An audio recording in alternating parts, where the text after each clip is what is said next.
ಶುಲ್ಕ ಹೊರೆ ತಪ್ಪಿಸಿಕೊಳ್ಳೋದಕ್ಕೆ ಮೋಸ ಮಾಡ್ತಾ ಇದ್ದವರಿಗೆ ಇದೀಗ ತಕ್ಕ ಶಾಸ್ತಿ ಆಗ್ತಾ ಇದೆ. 400 ಕೋಟಿ ರೂಪಾಯಿ ಕಸದ ಶುಲ್ಕ ವಸೂಲಿಯನ್ನ ಮಾಡಿದ್ದಾರೆ ಬಿಬಿಎಂಪಿ ಅಧಿಕಾರಿಗಳು. ಸುಳ್ಳು ಘೋಷಣೆ ಮಾಡಿದ್ದ ಕಟ್ಟಡ ಮಾಲೀಕರಿಂದ ದುಪ್ಪಟ್ಟು ದಂಡ ವಸೂಲಿ ಮಾಡಲಾಗಿದೆ. ತಾವೇ ವಿಲೇವಾರಿ ಮಾಡೋದಾಗಿ ಮೋಸ ಮಾಡ್ತಾ ಇದ್ರು ಕಟ್ಟಡ ಮಾಲೀಕರು. ಘನ ತ್ಯಾಜ್ಯ ನಿರ್ವಹಣಾ ಕಂಪನಿ ನೀಡಿದಂತ ವಿನಾಯಿತಿಯನ್ನ ದುರ್ಬಳಕೆ ಮಾಡ್ಕೊಳ್ತಾ ಇದ್ರು. ಕಸ ಹಾಕೋದಿಲ್ಲ ಅಂತ ಹೇಳಿ ಮತ್ತೆ ಆಟೋ ಲಾರಿಗೆ ಕಸ ಹಾಕ್ತಾ ಇದ್ರು. ಶುಲ್ಕ ಪಾವತಿಗೆ ಕಟ್ಟಡ ಅಪಾರ್ಟ್ಮೆಂಟ್ ಮಾಲೀಕರಿಂದ ಈ ರೀತಿಯಾದಂಥ ಕಳ್ಳಾಟ ಮಾಡಲಾಗ್ತಾ ಇತ್ತು. ವಾಣಿಜ್ಯ ಕಟ್ಟಡ, ಅಪಾರ್ಟ್ಮೆಂಟು, ಸ್ಟಾರ್ ಹೋಟೆಲು, ರೆಸ್ಟೋರೆಂಟು ಮಾಲೀಕರು ಶುಲ್ಕ ನೀಡದೆ ಮಹಾ ಮೋಸ ಮಾಡ್ತಾ ಇದ್ರು ಇವರೆಲ್ಲರೂ. ಸೊ ಇದೀಗ ಸರಿಯಾದ ಶಾಸ್ತಿ ಆಗಿದೆ. 1 to double ವಸೂಲಿ ಮಾಡಿದ್ದಾರೆ. ಎಲ್ಲ ಯಾಮಾರಿಸ್ತಾ ಇದ್ರು, ಮೋಸ ಮಾಡ್ತಾ ಇದ್ರು. ಗೊತ್ತಾಗಲ್ಲ ಹೇಗಿದ್ರು ನಾವೇನು ಬೇಕಾದರೂ ಮಾಡ್ಬೋದು ಅಂತ. ಆದರೆ ಇದ್ರ ಬಗ್ಗೆ ಹದ್ದಿನ ಕಣ್ಣಿಡಲಾಗಿತ್ತು.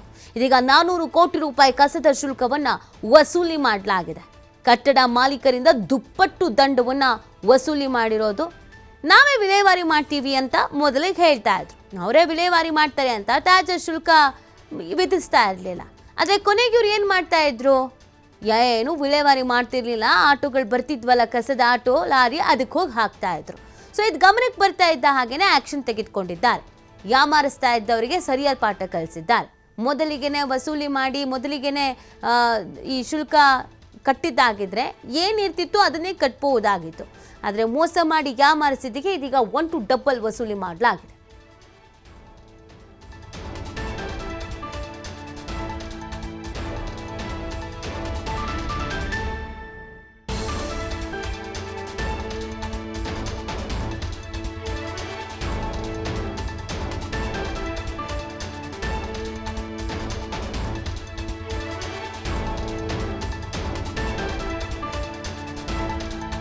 ರೂಪಾಯಿ ಕಸದ ಶುಲ್ಕವನ್ನ ವಸೂಲಿ ಮಾಡಲಾಗಿದೆ. ಘನತ್ಯಾಜ್ಯ ವಿಲೇವಾರಿಯನ್ನ ನಾವೇ ಮಾಡ್ತೀವಿ, ಅದರಿಂದ ಯಾವುದೇ ಶುಲ್ಕವನ್ನ ವಿಧಿಸೋದಕ್ಕಾಗಲ್ಲ, ಹೇಗಿದ್ರು ನಾವೇ ಮಾಡ್ತೀವಿ ಅಲ್ವಾ ಅಂತ ಹೇಳಿದ್ರು. ಅದಕ್ಕೆ ಒಪ್ಪಿಗೆಯನ್ನು ಕೊಡಲಾಗಿತ್ತು.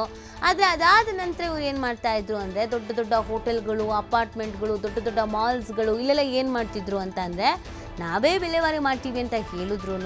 ಕೊನೆಯದಾಗಿ ಇವರು ಈ ಬಿಬಿಎಂಪಿ ಕಡೆಯಿಂದ ಬರ್ತಾ ಇದ್ವಲ್ಲ ಆಟೋ ಲಾರಿ ಕಸದ ಎತ್ಕೊಂಡು ಹೋಗೋದಕ್ಕೆ ಅಂತ ಬರ್ತಾ ಇದ್ವಂಥ ವೆಹಿಕಲ್ಸ್ಗಳೇನಿದ್ವು ಅಲ್ಲಿಗೆ ಹೋಗಿ ವಿಲೇವಾರಿ ಮಾಡ್ತಾ ಇದ್ರು.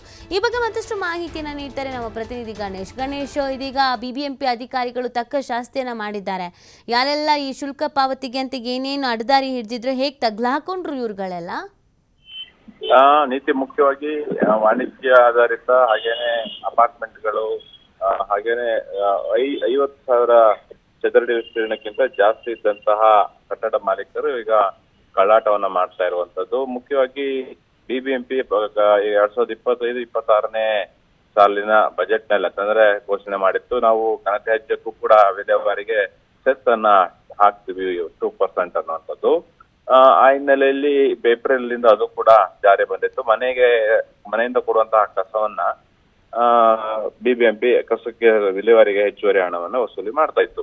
ಆದ್ರೆ ಈ ತರದ ಏನು ಕಟ್ಟಡ ಮಾಲೀಕರು ಏನಿರ್ತಾರೆ, ವಾಣಿಜ್ಯ ಕಟ್ಟಡದ ಮಾಲೀಕರು, ಹೋಟೆಲ್, ರೆಸ್ಟೋರೆಂಟ್, 5 ಸ್ಟಾರ್ ಹೋಟೆಲ್ಸ್ಗಳ ಓನರ್ಸು, ಹಾಗೇನೆ ಮಲ್ಟಿ ಬಿಲ್ಡಿಂಗ್ಸ್ ಗಳಿರುವಂತದ್ದು, ಅಪಾರ್ಟ್ಮೆಂಟ್ ಗಳಿರುವಂತದ್ದು, ಅಂತಹ ಜಾಗದಲ್ಲಿ 100 kgಗಿಂತ ಜಾಸ್ತಿ ಕಸ ಉತ್ಪತ್ತಿ ಆದ್ರೆ ಅದಕ್ಕೆ ಪ್ರತ್ಯೇಕವಂತಹ ಒಂದಿಷ್ಟು ಮೊತ್ತವನ್ನ ಬಿಬಿಎಂಪಿ ನಿಗದಿ ಮಾಡಿದೆ.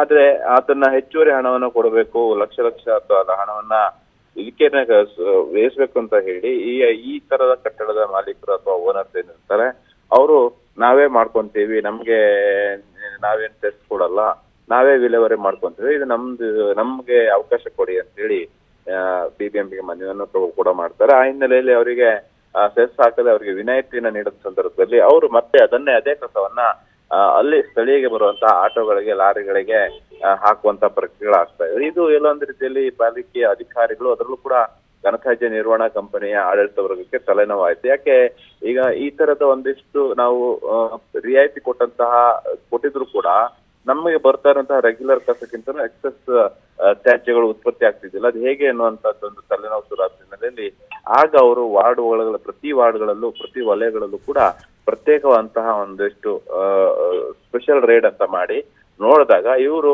ಒಂದ್ ರೀತಿಯಲ್ಲಿ ಕಳ್ಳಾಟ ಮಾಡ್ತಿರುವಂತದ್ದು ಈ ಕಟ್ಟಡದ ಮಾಲೀಕರು, ಈ ತರದ ಆಸ್ತಿ ಹೊಂದಂತ ಓನರ್ಸ್ ಏನಿರ್ತಾರೆ ಅವ್ರು ಒಂದ್ ರೀತಿಯಲ್ಲಿ ಮೋಸ ಮಾಡ್ತಾ ಇರುವಂತದ್ದು. ಸೆಸ್ ಅನ್ನ ಕೊಡ್ಬೇಕಾಗತ್ತೆ ಅನ್ನುವಂತ ನಿಟ್ಟಿನಲ್ಲಿ ಅದನ್ನ ತಪ್ಪಿಸ್ಕೊಳ್ಳಿಕ್ಕೆ ಅನ್ಯ ಮಾರ್ಗವನ್ನ ಹಿಡಿದಂತಹ ಪ್ರಕ್ರಿಯೆಗಳು ಕಂಡು ಬಂದಿತ್ತು. ಹೀಗಾಗಿ ಅವರಿಗೆ ದುಪ್ಪಟ್ಟು ದಂಡವನ್ನು ಹಾಕುವಂತ ಪ್ರಕ್ರಿಯೆ ಆಗಿದೆ. 400 ಕೋಟಿಯಷ್ಟು ಅಮೌಂಟ್ ಈಗ ಪಾಲಿಕೆಗೆ ಬಂದಿದೆ ಅನ್ನೋದು. ಥ್ಯಾಂಕ್ ಯು ಗಣೇಶ್ ತಮ್ಮೆಲ್ಲ ಡೀಟೇಲ್ಸ್ಗಾಗಿ.